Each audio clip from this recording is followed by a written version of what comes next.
What's going on, guys? What is it? Thursday night? I get my days running. I have no idea what day. I think it's Thursday. I think it's Thursday. Thursday night, and it's hilarious because the regular season's going on, right? And I make these conference realignment and conference merger videos, and it cracks me up because people's like, man, regular season's going on, Golden Blue, and you're still talking about this nonsense. Well, yeah, I love this nonsense. Hold on.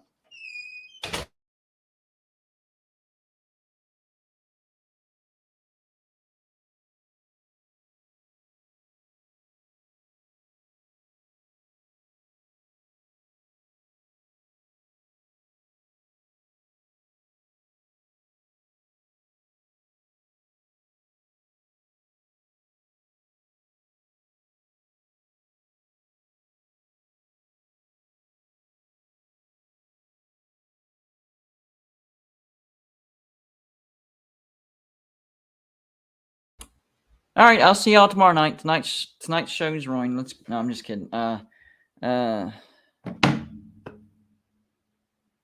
whenever you're a parent, side rant. Whenever you're a parent, you have your whole bedtime routine, school, the next day, and I try to plan my live shows around that, and then it doesn't work out. And let me just explain this real quick. So my studio is in our bedroom. It's a massive bedroom, basically. We have the sleeping area. There's a lounge area, then the studio area. That door right there that you heard the knocking and somebody come through, that's connected to the kitchen, and then the kids are on the other side, and they love knocking on the door and coming in. And they know when the live show is. I'm nice about it. Okay, I'm very nice about it. And so they knew that it was live show time, but boom, boom, boom, boom, boom. Cat needed fed. Yeah, that really happened. Live. That's what I'm talking about. Live show. But you know what? Wouldn't have it any other way. What was I talking about before that happened, anyways? Dadgummit. Yeah. People complain that I talk about conference realignment and possible mergers and all this and that whenever the regular season going on. Well, if for people that complain about that, if you're really paying attention, I make a ton of videos about the regular season as well.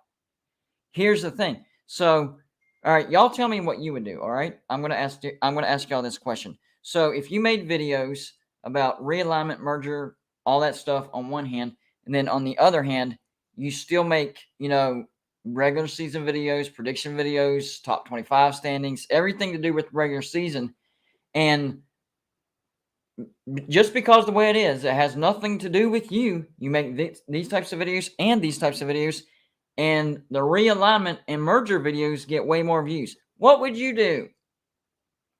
So, to all the people that complain that I still do merger videos and realignment videos at the same time that I do regular season videos, watch the regular season videos as well.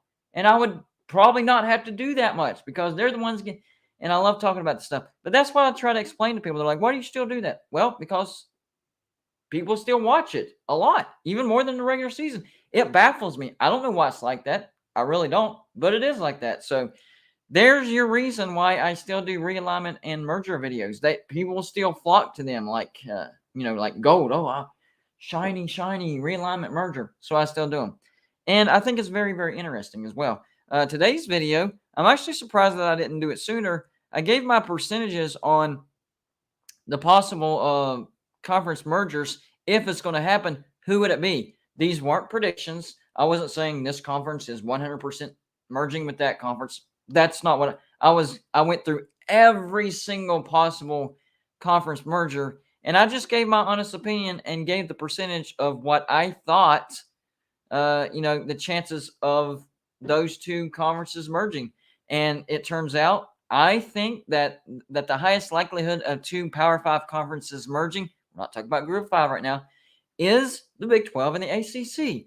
I think they're in similar situations as far as, one has been picked apart a couple times. The other, if it wasn't for the grant of rights, they'd be getting picked apart. It's kind of like maybe their only option once those grant of rights are over with, or if they get or those grant of rights get vote to dissolve and they're dissolved, their only option is to merge. Some of these conferences, their only option as far as to stay in existence or relevant or anything like that is to merge. That might only be their option. So you got to look at it from multiple angles, not necessarily what makes sense. Sometimes that goes out the window. Sometimes common sense and, do these two conferences fit together? Sometimes that goes out the window whenever the survival instinct kicks in. The survival instinct, the strongest instinct of any instinct. When that kicks in, rules don't apply. Rules don't apply. Quick reminder to everybody. Please hit the like button. Even if you don't like anything I just said, or you don't like this video, or me, or West Virginia, or the Big 12, or anything I'm saying, college football, it just helps the video. We greatly appreciate it. The more likes it gets and the more comments it gets, the more it gets suggested. It hits the YouTube algorithm, and we grow our audience. So it helps me, and it helps you because it gives you a bigger audience to trash talk to as well. To brag about your team, to trash talk your rival, trash talk me, whatever. And if you want to get my attention and you want everybody else to see it, and support the channel, it's a great way to support the channel, is the super chat button. It's the little dollar sign outlined in the heart down on the bottom right hand corner under the comment section. Anything you put in that super chat is going to go on the screen just like you see on Golden Bluetooth. And if it's a question, I'll answer to my best ability. If it's a comment, I'll address it. And even if it's a troll making fun of me, we appreciate you supporting the channel so much. I'll even read that as long as it's YouTube appropriate. As long as it's YouTube appropriate. That's the only thing. All right. Just like we do on the regular video, I do shout-outs of the Patreons. I'm going to see who's in the chat, and we'll give a couple shout-outs to people in the chat. Mark Kearns, is that right? I think I got a smudge. Make sure I'm not missing a vowel in there. Yeah, Mark Kearns is stopping by. Alan Aaron. TND Big Jax. He's a Jacksonville State fan. What's going on, buddy? J.K. Marshall, a regular. Jonathan Ezel, Sorgy Stories. What's up, buddy? Let's see. Who else do we got? Pokemon Kid Entertainment. That's a new one right there. That's a new one. Welcome. Who else do we got here? Joey Foster in the house. Justin Cook. Christian's in the house. Anybody else? Paxton, Don K. Greg Chad. Nick Danger in the house. What's going on, buddy? And of course, Nightbot watching over everybody, making sure nobody does anything stupid, I guess. Silas in the chat. See you, buddy. Nathan Klein. Corn-Fed Covers. One of my favorite YouTube names right there. Corn-Fed Covers. Awesome. Let's see here. There we go. That's everybody, I think. Might not be everybody, but that's everybody that I see in the chat. What's going on, guys? So what did y'all think about that? Do y'all think that the two conferences that have the highest likelihood of actually merging are the Big 12 and the ACC? To me, it makes a lot of sense.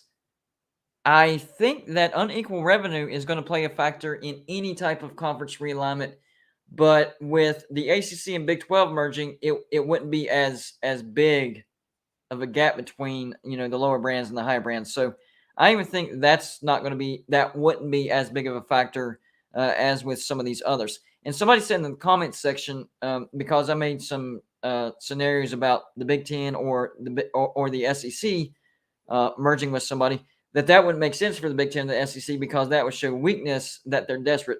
Well, let's reword that then. Instead of like the Big Ten or the SEC merging with somebody, we could reword it and say the Big Ten or the SEC absorbing somebody. What does that do? That gives you more brands, and that gives you more power and more control. That's not showing vulnerability. Everybody knows that the SEC and the Big Ten are not vulnerable by any stretch of the imagination. They're the two biggest, they're the two most powerful conferences in all of college football, right? So, no, that would not show weakness. It's just a way for them to gain more control and more power. I don't think there's going to be any straight-up mergers with the SEC or the Big Ten and anybody else. I just think they're chunking off is what they do. They're chunking off other conferences. They're chunking off the Big 12. They've chunked off the Pac-12. They'll get to the ACC once those once those grant of rights are either done or dissolved. And what's up with all this other stuff? I'm hearing other big time rumors. Some of them not rumors. The first one that's not a rumor is Fox is trying to block Oklahoma and Texas leaving early.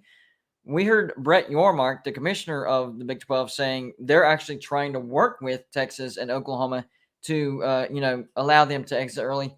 Fox is like, no, no, no, no, no. We don't want that. We want you to stay in the Big 12 for the entire duration.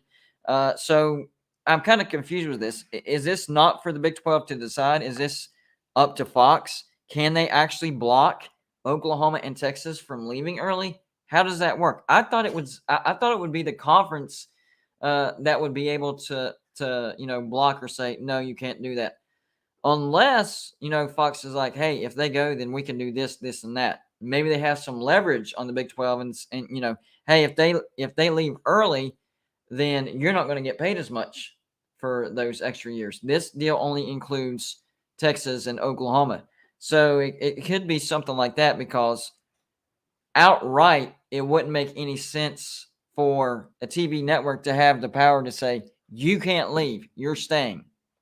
Maybe I'm completely wrong. I don't know.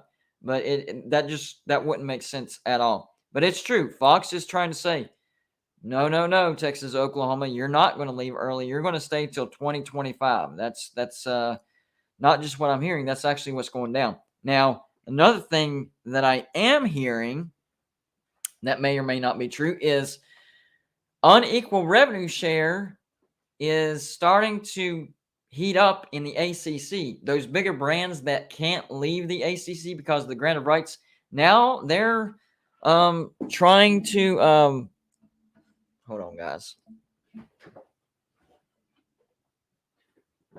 They're trying to get a bigger slice of the pie if they're going to be stuck in the ACC longer than what they want to be. They're trying to get paid. I can't blame them for that. That's the name of the game. Everybody's trying to get paid the most. Could that mess up the ACC? Well, once again, all this gets thrown up against the brick wall called the grant of rights. So does this even do them any good? I don't know. Unless they have the numbers to vote to dissolve. Oh, man, did I just put 2 and 2 together? I didn't think about this.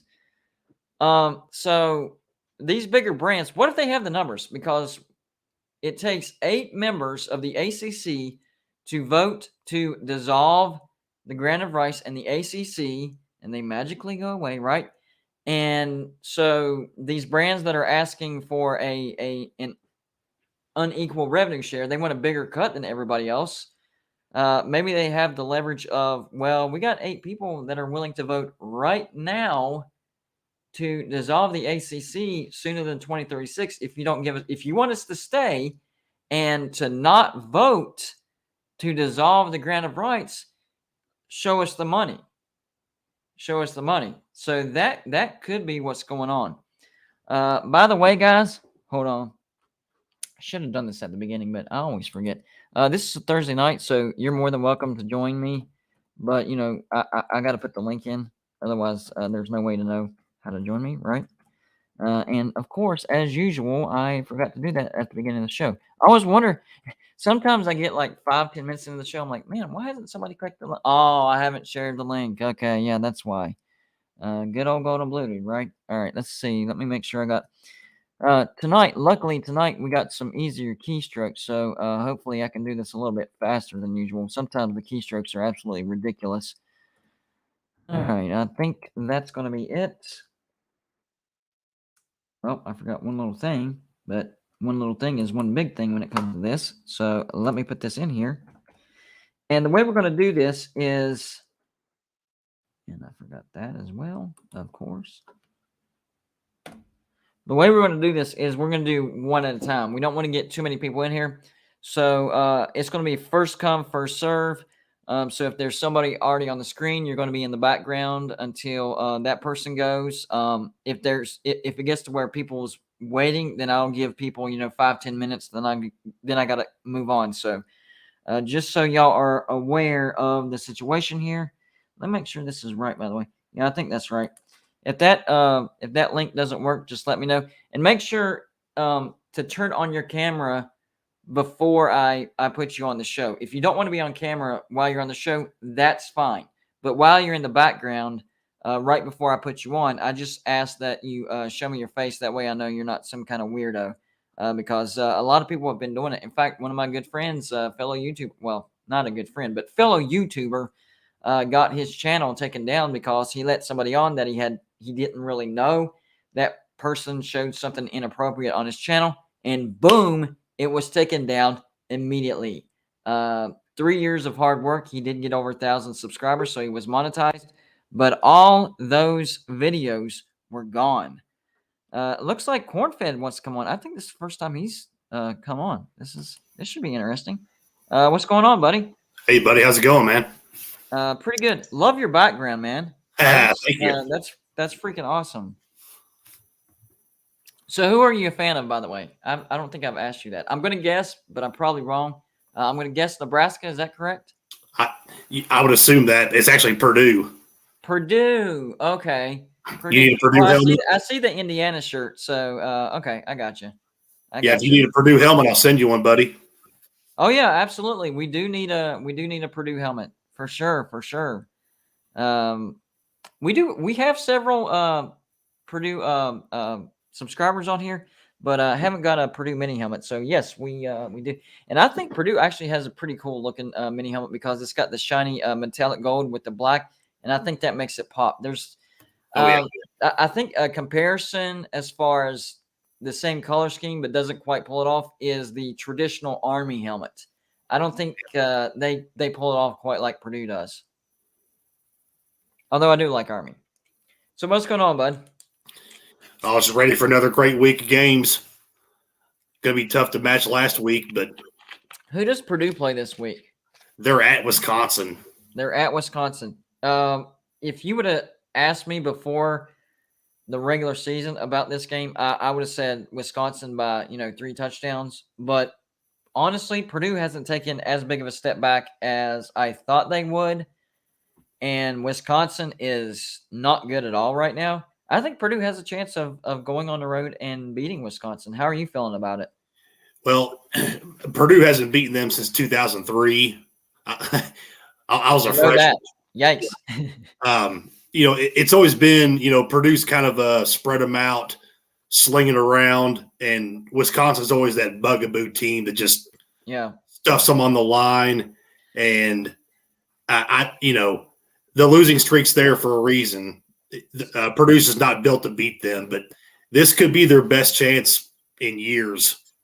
I understand what you're saying too. So basically, Purdue likes to run hurry up and throw the ball a lot, and Wisconsin likes to, even if they don't score a ton of points, they like to limit the amount of possessions you have. So if you don't score in a possession, it hurts you worse specifically versus Wisconsin because you don't have as many possessions to make it up. Yeah.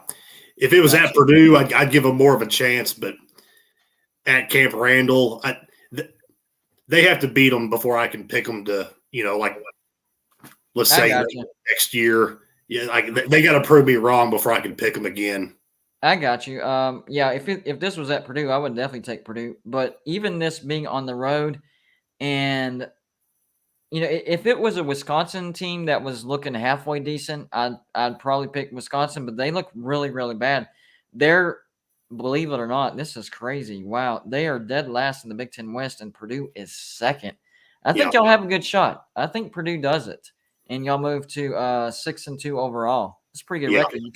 You could crack the top 25 this year for sure. They were the first team out last week, and then it would come down to a game at Illinois here in a couple weeks.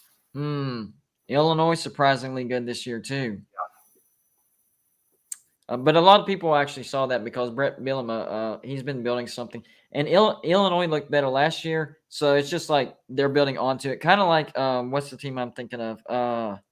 Crap. Oh, UCLA. I've had UCLA in my top 25 since the preseason, and I got laughed at. I'm like, are y'all not keeping up with the progression?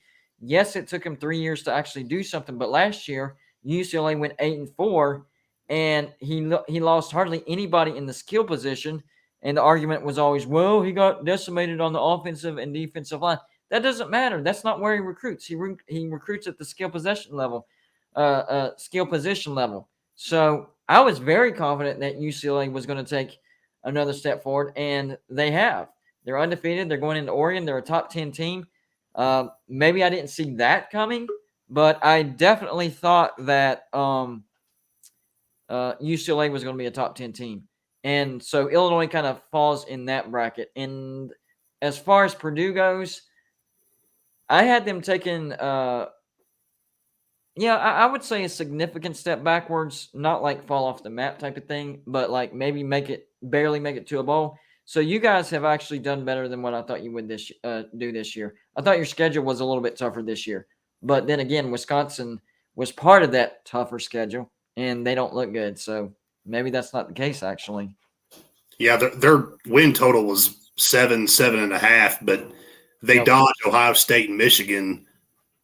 Yeah, that's true. Yeah, I was kind of skeptical. I thought they could go anywhere from 9-3 to 6-6. Yeah. But, yeah, and, I don't know. Jeff Brom could be back on the menu this year as far as the coaching carousel. Yeah, he could. He could, especially with all the firings that's already happened and all the firings that will happen. Brian Harsin from Auburn, he's on the clock right now. I think he'll get through the season, and then he's going to get fired at the end of the season. I think he's at the point of the season, and Auburn looks so bad that it's past the point of no return. Auburn would have to win out, and they'd have to look good winning out for Brian Harsin to keep his job. So Neil Brown could be fired at West Virginia, although a lot of people are saying even if we go 5-7, that's not going to happen. But there's already been a lot of firings that haven't been filled other than interim head coaches, and there's going to be even more firings, later on in the year. So you're definitely right. Your Jeff Broms, your Matt Campbells, coaches like that will definitely will get a look at some of these bigger brands for sure. I don't know who's on the menu for Auburn with that job. Who knows? I never understood why they hired Brian Harsin. I really didn't. You're taking a head coach from, number one, a group of 5 team, right? And number 2, compared to coaches in the past, Brian Harsin didn't have great success at Boise State. It's not like he was taking them to a New Year's Six and having 10, 11 win seasons. He was doing okay. The coaches before Brian Harsin were doing amazing at Boise State. They actually took a slight step down with him as head coach. So I was completely baffled as to why Auburn took him as a head coach. I never understood that, and now we're seeing it. He's not a good head coach. Why'd you do it, Auburn? I don't know. He didn't have a chance from the time he signed. Yeah, absolutely. And then the whole scandal of, he has a girlfriend on the side and hired her, and he got investigated in the offseason. When the university is looking for a reason to fire you and they can't find it, we'll keep him because we couldn't find a way to fire him. You're in trouble. You're in big trouble whenever that happens. Yep. For sure. You want to give me a final score prediction for Purdue, Wisconsin real quick? I'll go 28-24 Wisconsin. Oh, he's still going Wisconsin. I just can't do it until Purdue beats them again. I can't do it. I got you. I was trying to convince you. So what I'm going to do, man, if you want to hang out in the background, I can pull you back up. All right. If you want to do that. Now, if it gets backed up, then we'll just rotate people in and out. But you can hang out in the background, and I'll bring you back on later. Is that cool? Sounds good. All right, buddy. Appreciate it. Yep. All right. Next up, we have Nelson. Hey, Nelson? man. How's it going? It's going pretty good, man. How you doing? Pretty good, man. I've been watching your show for about 1.5 years. Awesome. Yeah. Before we go any further, who are you a fan of? WVU. WVU. I am starting to gain a pretty good subscriber base as far as West Virginia fans. There for a while, it was just a lot of mixing. Well, Georgia, to be honest with you, Georgia led as far as the fan base with the most subscribers. But over the past 6 months to a year, I've been gaining a lot more West Virginia subscribers. So that's pretty cool. You know, when you was talking about the ACC and stuff, moving to the 12, I've got a good friend that goes to school goes to Clemson. And he said that the head coach, they've been talking a lot about the Big 12 merging. Right. So if this, they've been talking about it since the beginning of the season because all these other schools are merging over. Right. And the Clemson said that they're scared they're going to be left out. If they merge or if they don't merge? If they don't merge. Okay. Gotcha. And left out of what, by the way? Left out of what? Because of the granted rights. Okay, I gotcha. They're afraid that they'll be left out. Okay. And yeah, and like I went to that Virginia Tech and West Virginia game, man. Horrible first half, great second half.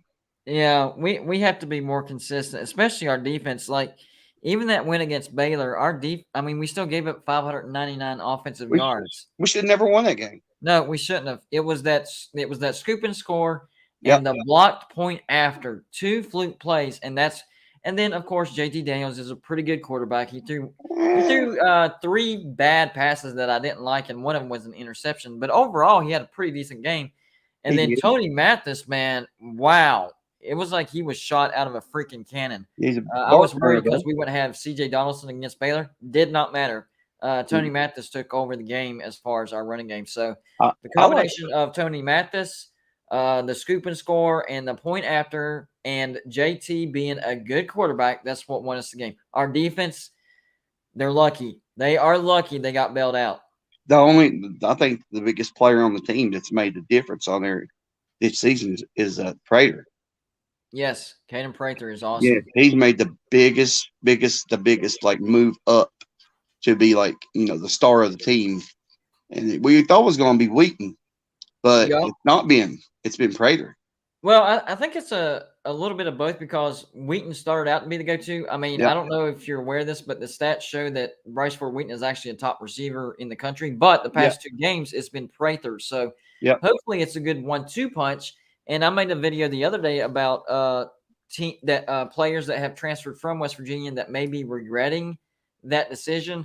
Number 1, Tyke Smith. I know he has a national championship riding the bench, basically. Yeah, but he hasn't played very much. No. I guarantee you, had he not transferred, number 1, he'd be playing every game. I know it was an injury, but if you look at Georgia's injury report, they have a history of having preseason, off-season injuries. It happens every year.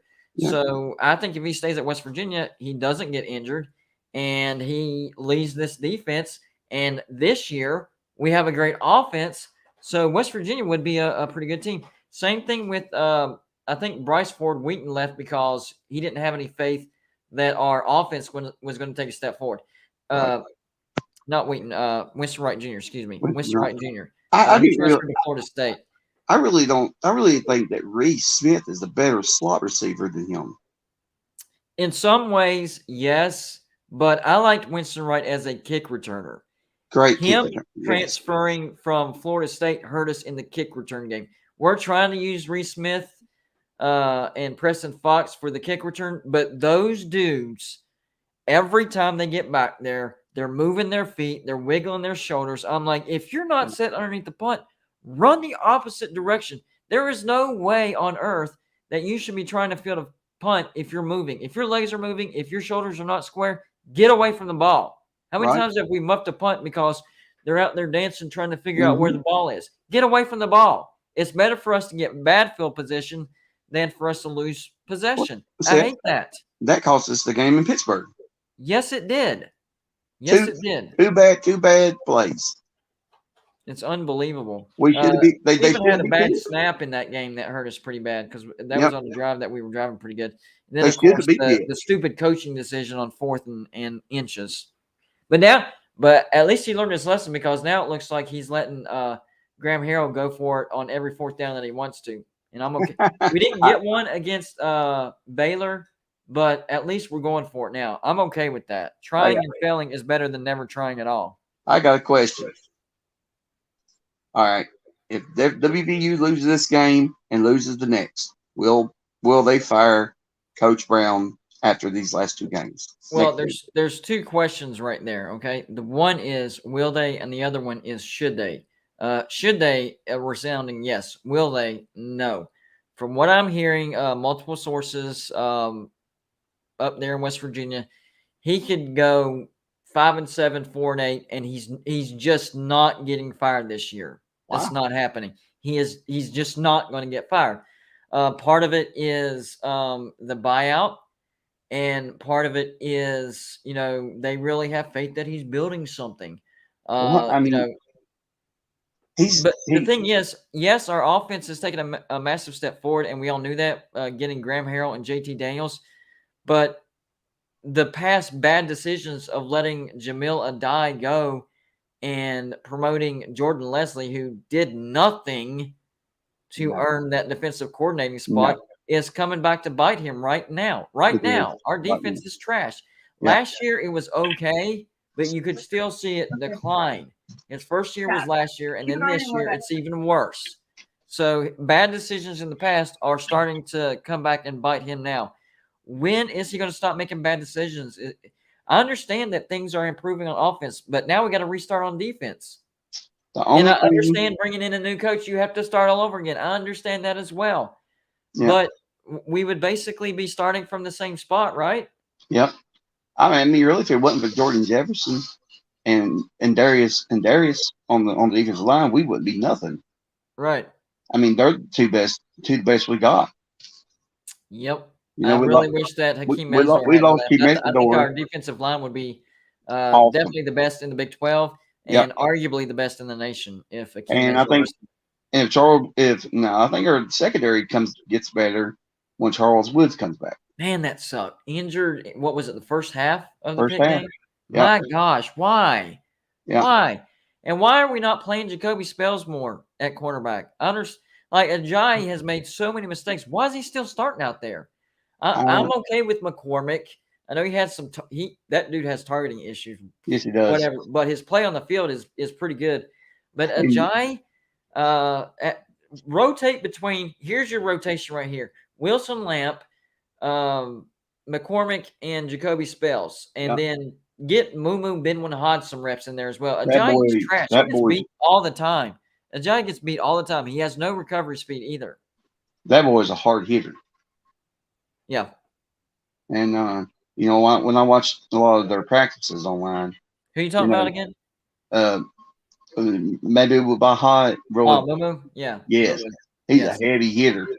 I seen him on the practice field when they did practice. He was hitting up against the linebackers. He was laying them out. Yeah, he's a good zone coverage. They like to use him in zone coverage. He reminds me of. Well, that's what West Virginia runs. So why are you not putting him out there more? I know he's so much like former West Virginia player. What's his name? Plays for the Raiders right now. Oh, what's his face? Oh yeah. Carl Joseph. Carl Joseph. He reminds me a lot of Carl Joseph. Just his body height, the way he runs. His stature. Right. He could play at bandit position just because of his size. Right. And I don't know. I don't like that one Dixon at all. That's a bad move. He had a good year last year. I don't know what happened.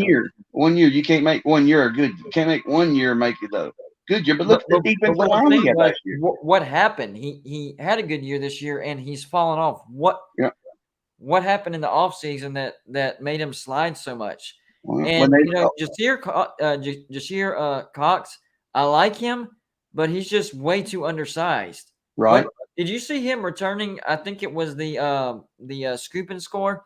He looked like a little running back, didn't he? Yes, he did. I was telling him to run his little rear end as fast as he could. I didn't realize who I was looking at first, and then I realized that's one of our linebackers. What? Right. Yes, it is. Wow. He don't look like a linebacker. We have got to get more size at linebacker. That's killing us. Well, that you think West Virginia actually has a chance to beat Oklahoma this year, as bad as they're playing. Yes, I do. Especially in Morgantown. I'm actually going to try to go to that game. That'd be awesome. Yeah, I'm going to try to go. Yeah, I think this is as far as our chances of actually beating Oklahoma, not because of how good we are, but how good our offense is and how big of a step back Oklahoma has taken.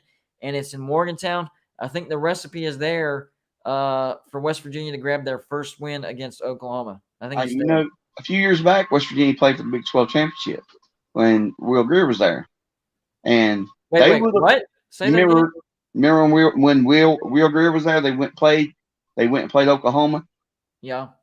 You remember that game? They could have went to the Big 12 to the Big 12. Yeah. And he broke his freaking finger. I thought you said we went to the Big 12 championship. No, my apologies. But they were going to the Big 12 championship if they won that game.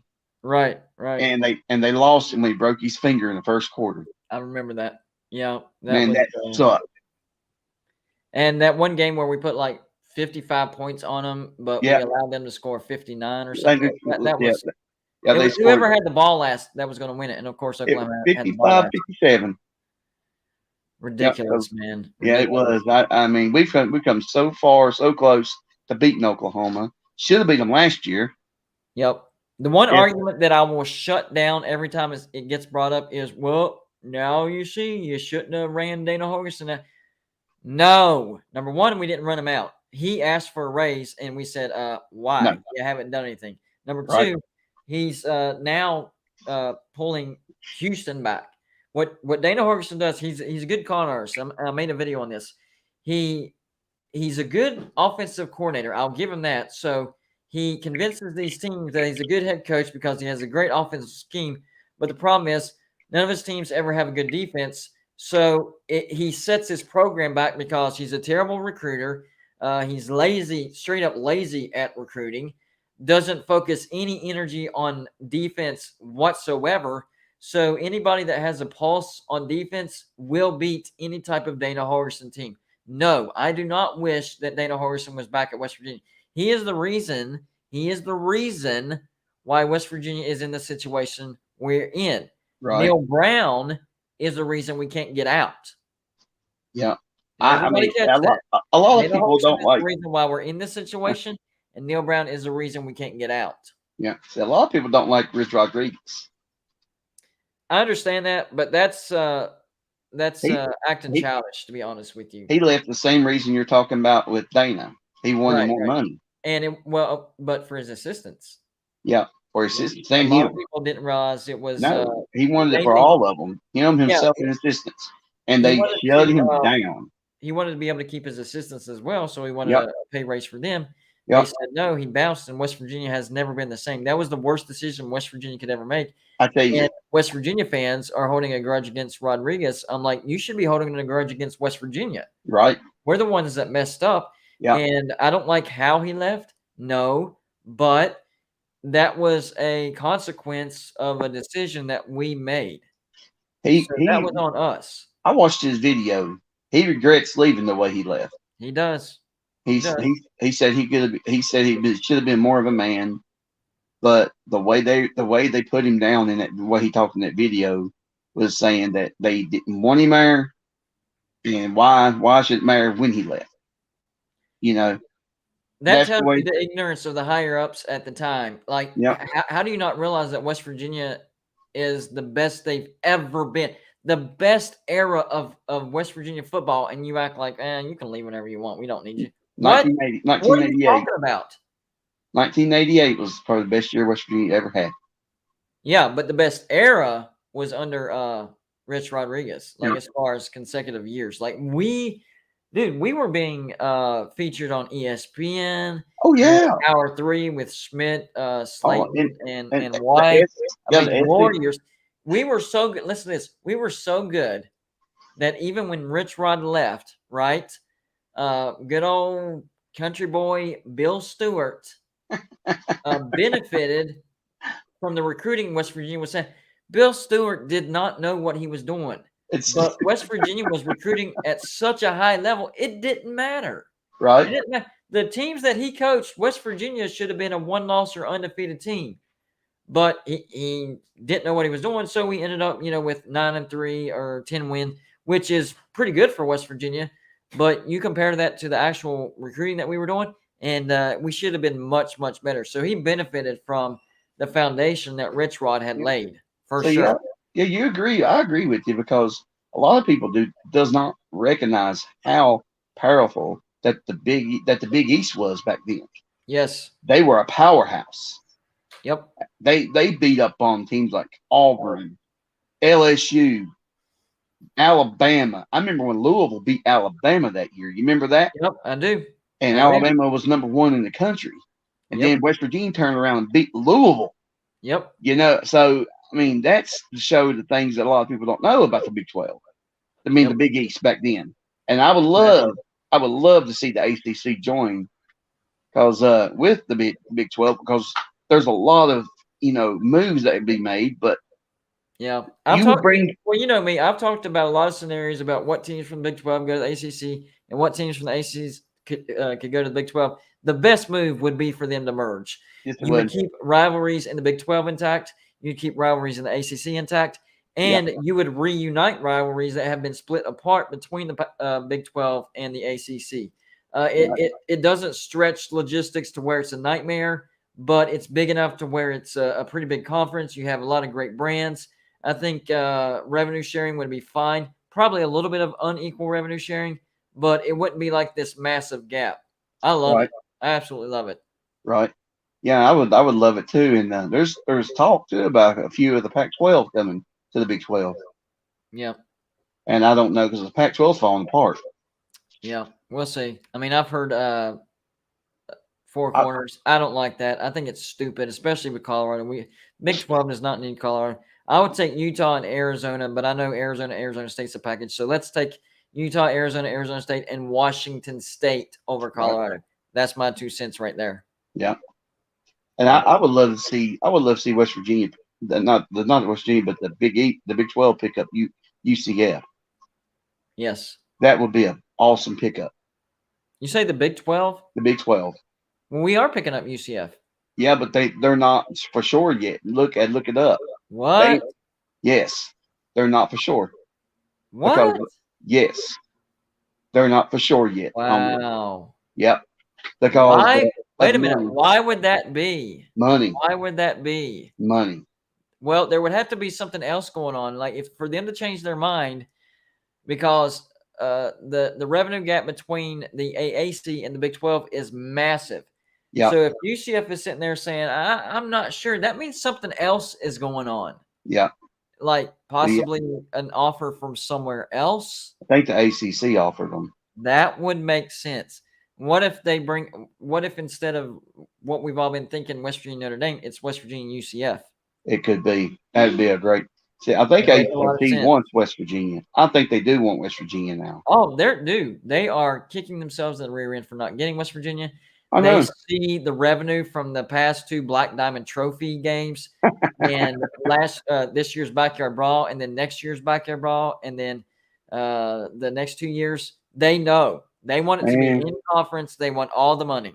Man, I miss the reason why Brett Yormark was at the Backyard Brawl this year. Did you know he was there? He was actually there. Big 12 Commissioner Brett Yormark was at the Backyard Brawl this year. Right. I miss West Virginia playing Miami and Florida State. Well, I mean, we all miss playing Pitt, but there's I love it.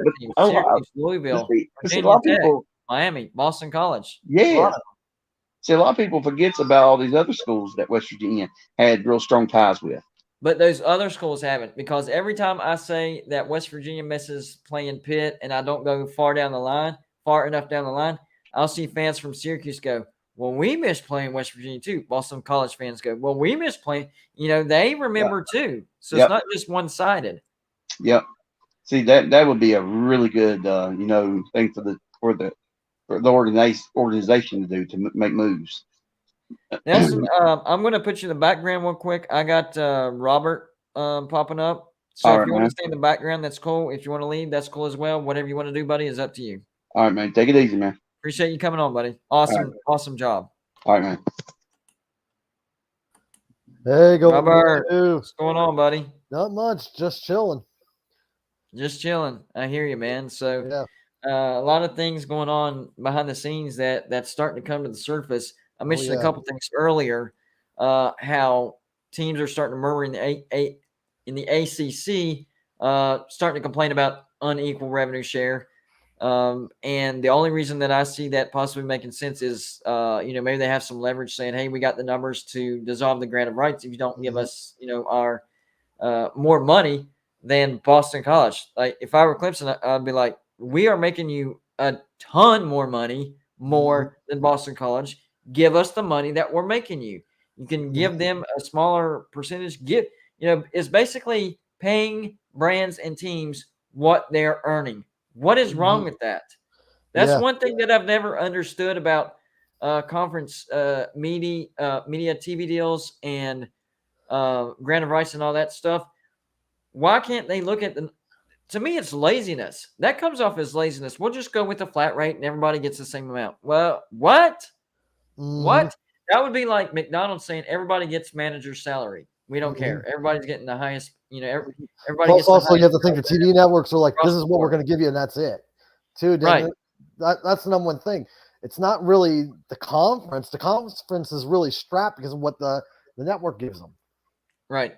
I think it should be like a common thing that unequal revenue share, because if you look at brands, some brands literally make more money for these TV deals. Oh, yeah. So why is it offensive, or why are they making more money? Well, they're making more money because they're making more money than you. If they're earning more, then they're making more. That's how it should be. I mean, that's how real life is. On that team than every TV contract should be that way. Every single one.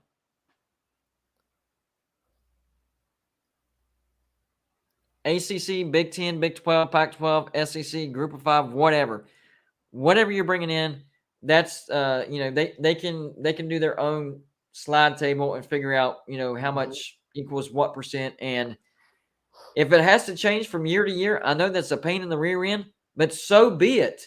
Guess what? You would keep your biggest brands for longer.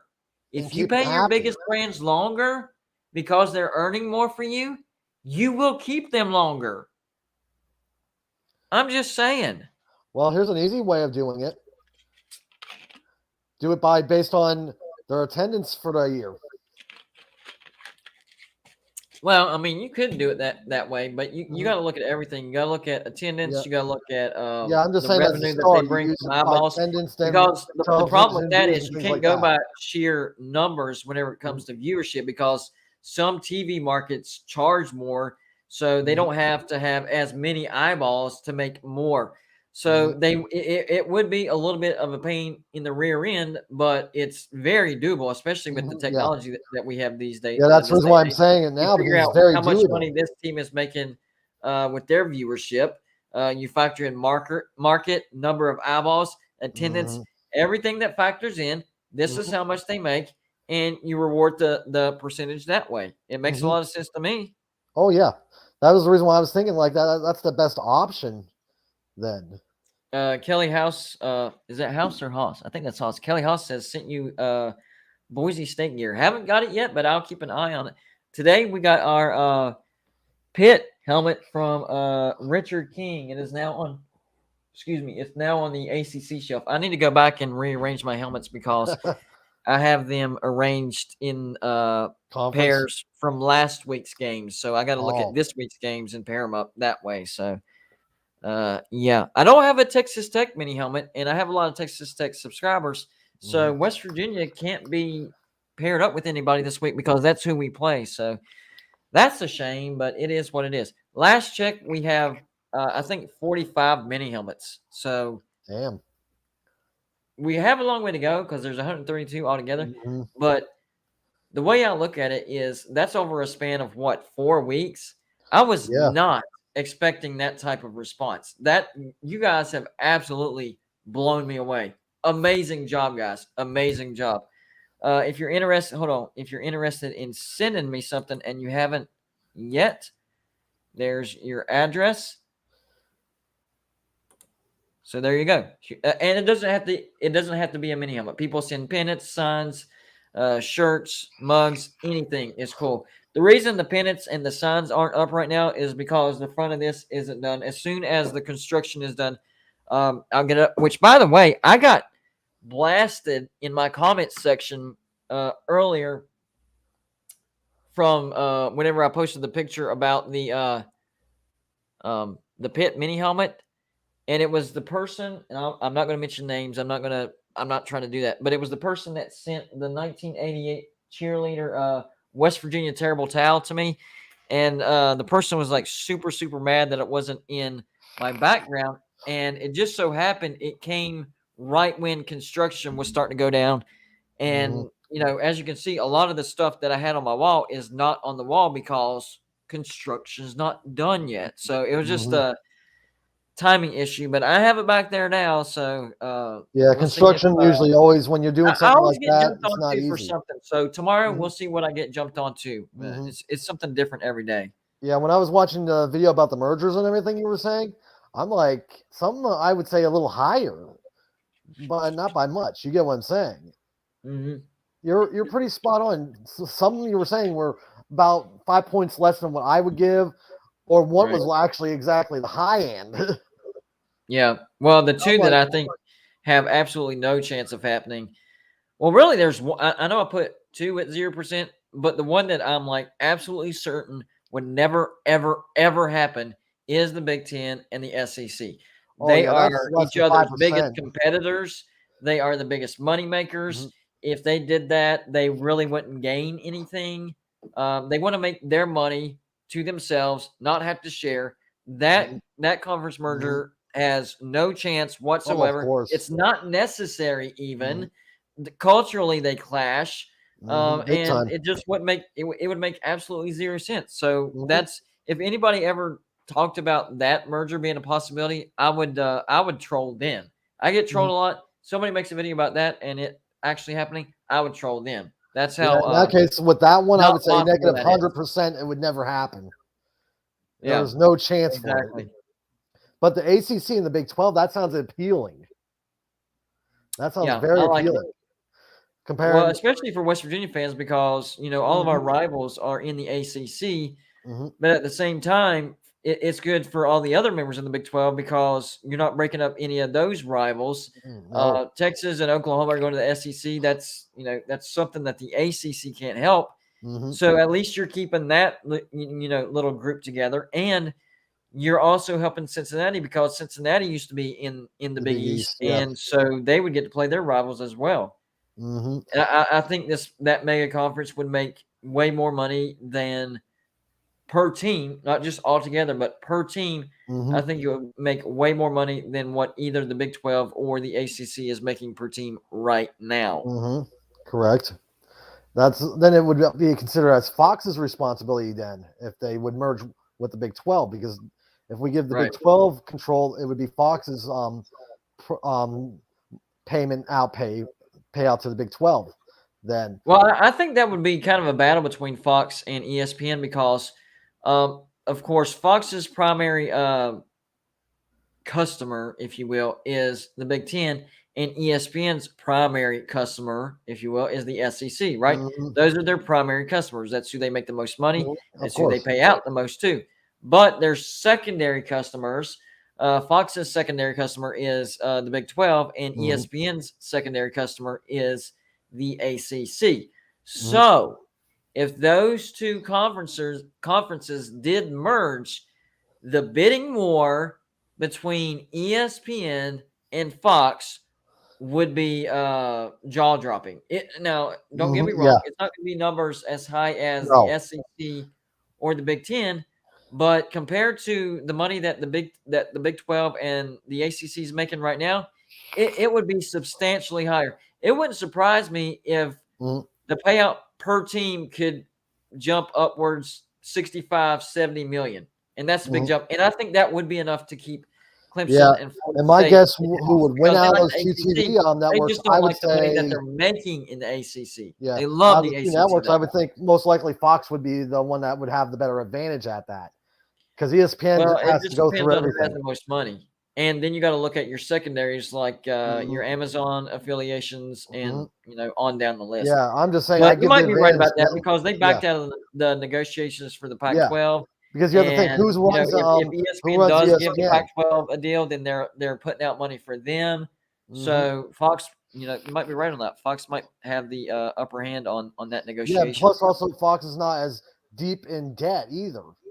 Right. That's the big thing. That's the big reason why they couldn't offer as much money to the Big Ten as they wanted to. That's the number one thing. I think this would be a win-win-win. It'd be a win for the Big 12, for the ACC, and for Fox. Because what this does is, number one, you're eliminating one power conference. You're down to 4. So it'd be the SEC, the Big 10, whatever you want to call the merger between the Big 12 and the ACC, and then the Pac-12. So you'd have Fox would be in a tremendous position if they win that bidding war because they have the Big Ten, and then they have this other mega conference, the merger between the Big 12 and the ACC. And then ESPN, sure, they have the SEC, but then they're like stuck with the Pac-12 over here. So I think this would have a ripple effect. This is my opinion. I think this would have a ripple effect. Oh, yeah. I think if the Big 12 and the ACC merged, and Fox won the negotiations for the TV deal as far as tier 1 rights, and ESPN's like, oh man, we're stuck with the Pac-12. I think what they would do is they would make some moves or strongly encourage the SEC to make some moves to grab the bigger brands, because then they would be scared that the Big Ten would grab the bigger brands, and then ESPN would lose even more brands. They've already lost their ACC brand because of the merger, and Fox wins the negotiations. Then you're looking at the Pac-12, and up there you have the Big Ten licking their chops, looking at Washington, Oregon, maybe a Stanford, maybe a Cal. They already got UCLA and USC, and then ESPN's like, well, yeah, we have our pride and joy, the SEC, but now that's it. Now, if you think about it, it would help ESPN big merger, the restructure big mega conference, and the Big Ten is going after the big brands. So they would literally only have the SEC. So they'd probably start encouraging the SEC to go west and try to get Oregon and Washington, which makes no sense. The geography makes no sense. Culturally, they do not fit whatsoever. Academically, they're all right, but they would definitely be trying to fit a square peg into a round hole if they did that. I mean, this could be a catastrophe for ESPN if this happened. Yeah, but it also could force ESPN to restructure all their other programming that actually become profitable again too. At the same time, it might help them. But how far down the rabbit hole are they? Like once you're that far in debt, it's that bad with how they are being run. Really help, I mean, you got to make money to actually get out of debt, and if you're not making it already, and you're that deep in debt, then you just might be, on the clock. Yeah, because and then, most of the viewers are 20 years from now, instead of programming. ESPN, the worldwide leader in sports, then we're looking at Fox, and their slogan is the worldwide leader in sports. It kind of reminds me of, and I get made fun of this a lot because I've always been a wrestling fan. All right, it is what it is. You can make You're fun not the of only me, one. whatever. But this goes back to the Monday Night Wars. Whenever WCW beat WWF at the time, they were WWF. They beat them for what, 82, or it's either 82 weeks or 182 weeks. It was a long 182 weeks. 182 weeks. Yes. WCW was beating out the WWF in TV ratings for 182 weeks. And the WWF was going under. They were in debt. They were getting behind the times as far as their programming. But they made some big changes. And not only did they catch back up with WCW, but they put WCW out of business. This could be something like this where ESPN is in control. Everybody's trying to catch them. Fox is, dabbling into college football. Now they're heavy into it. They got the Big 10 and the Big 12, and then they could grab this merger, and that could be like the big switch that they flip, and they turned the we'll call it the Saturday Night Wars or the Saturday Wars because it's college football. And that's how the Saturday Wars are won. Or it could be called Black Saturday because too. of that big decision right there. Yes. Yeah, but the big difference is I think it's very similar to WCW. You can compare WCW with ESPN, big time. Behind the scenes, WCW was being managed very badly. Well, not just that, but even regionally. I mean, the SEC is the Southeast. I mean, that's the region that WCW was out of too. Oh so, definitely. There's a lot of crossover comparisons. Yeah, there's very similarities. Yes, I don't disagree with you because I'm a wrestling fan myself, so I know what you're talking about. Yeah, I probably even. Well, I kind of fell off once they went into the PG era and stuff. It kind of. I've heard off, but I keep an eye on it once in a while. Right. But I'm always been the heyday was back in the late 90s, early 2000s. That was its heyday.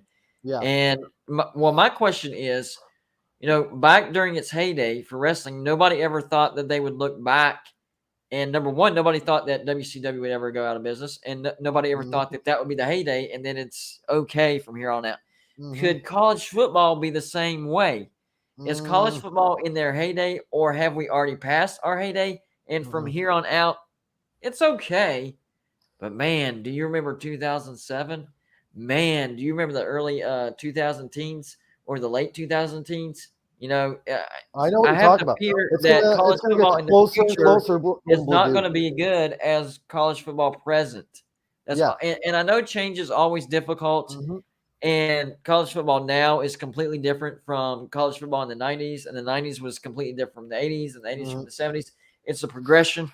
It's a change. But we're at a crossroads right now to where if one bad decision or one, we think this is good if we split off from the NCAA and only, 50 or 40 teams are part of this playoff thing, and only 40 can, and the rest they can compete for their own national championship. I think that would be the worst decision ever. And I know people in the SEC and the Big Ten, they're probably all for it because they're safe. They're already in. Yeah.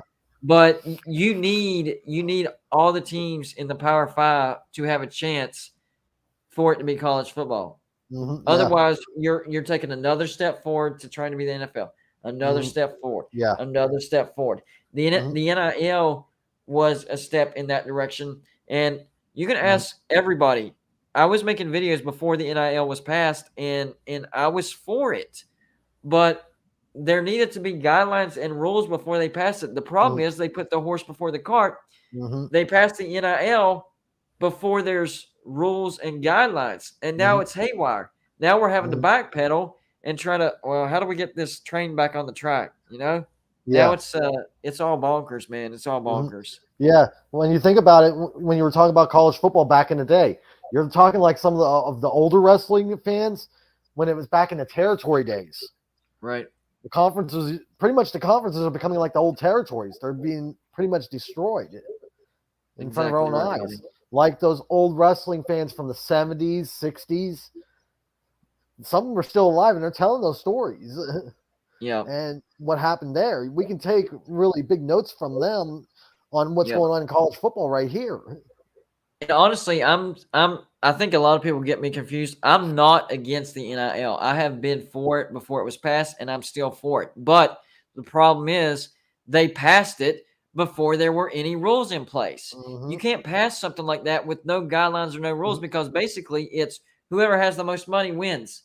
And that's what we're looking at right now. Yep. Whoever has the most money is going to get the best players, and they're going to be the best teams. That's it. There has to be a guideline and certain rules and regulations. And balancing and everything too. I know it's another step towards the NFL, but at least it keeps things fair. And that's what we're all, that's what we're all wanting. That's the one thing I hate about with the paying of the players back in the 90s and the early 2000s. It's like you're punishing the schools. Why don't you just fix that little problem? Because some of these students could use the money. Exactly right.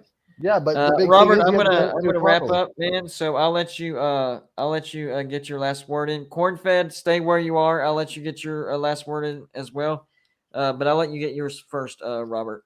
Yeah, it's been a good talk because me and you, it seems like we're both similar on what we understand on this. It's because both of us, it seems like because we're both wrestling fans, we understand what's going on more. It seems like with the college football. Yeah, because you threw out the wrestling. I was like, yeah, you're right. Yep. Because both of us know how things were run, and this is how it's going. We can see it ahead of time. Yep. Before anybody else can see it. And that's not bragging. That's like, unfortunately, I don't want it to go that way, but that's what it's looking like. Me neither, but you can see it coming. It's like it's not like we have pretty much like a reading crystal ball. We just know what we're seeing. We've seen it repeat itself before. History repeating itself. Yep. Exactly right. Good job, buddy, man. Yep. Thanks for Talk coming to you on. next time. All right, bud. See ya. Let's see. Corn-fed covers, man. I wanted to get you, allow you to get your last word in as well. Hey, thanks for having me, buddy. No problem, man. No problem. Another great week of games. Oh man, I can't wait. I hope West Virginia can. I think West Virginia is the better team over Texas Tech, but it's on the road, and Texas Tech does have a pretty good offense. But what helps West Virginia is their defense is trash just like ours. So I'm hoping we can get a road win. If West Virginia can go on the road and beat Texas Tech, then I would lock us in as a ball. If not, then it could be win all our home games and lose all of our road games. I hope it's not like that. I hope we can grab a road win. Iowa State looks doable, but it starts on Saturday. And, of course, I will be live streaming that game. So all my crazy rants and reactions you will be able to see live. There you go, man. Love the channel. Rooting for West Virginia because I like you guys. I appreciate you, buddy. The awesome thing is not a lot of people even knew about West Virginia and, some of the stuff, some of the history and stuff, and even knew that they had a team or what conference they're in. And, ever since this channel's been growing and growing, more people are getting exposure to West Virginia and what West Virginia fans are like. And that was one of my goals for this channel because every fan base, not just West Virginia, any fan base, pick any fan base, it's all the same. We all live in our little bubble, and we all think that every other fan base should be like our fan base. But when you start getting out there and you start talking to other fan bases and other, people that have different teams and the pageantry and the traditions and all that stuff, you're like, man, this is what makes college football so great. Oh, yeah. Nothing is the same. Everything is different. So you go from one venue to another venue, and it's completely different, and that's what makes it amazing. Yep. Sounds good, buddy. I'll talk to you later. All right, buddy. Thanks for coming on, man. Yep, later. Have a good one.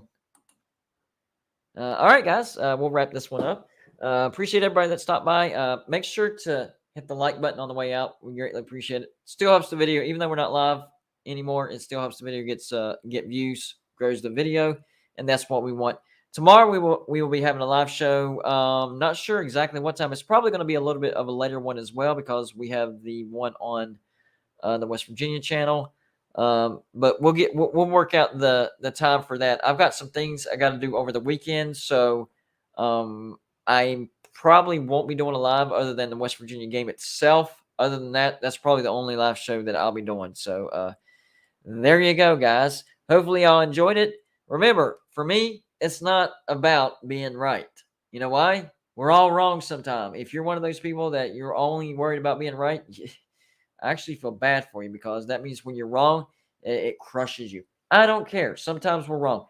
I'm about talking college football and at least trying to be entertaining while doing so. If I've done that, then I've done my job. That means if you've forgotten about some of your troubles and some of your stresses, even just for a few minutes, I've done my job, and that's all that matters. So shout out to everybody that watched, everybody commenting, hitting the like. Appreciate you guys. There would be no Golden Blue without you guys. Keep it coming. We need you. The competition out there is strong, so we need every single one of you, each and every one of you. We need you guys. We need you. All right, guys. I'm going to wrap it up. We will see you tomorrow, but because of real life, I fit them in whenever I can. So we don't know what time we'll see you. So make sure you have the notifications. Please, YouTube, please start notifying our subscribers. Please. We don't know what we did wrong, but for whatever reason, they're not notifying. So if they could get on the ball, that would help us out a lot. Please, YouTube, do that. Please. Anyways, y'all have a good night. We'll see you tomorrow. We just don't know what time yet.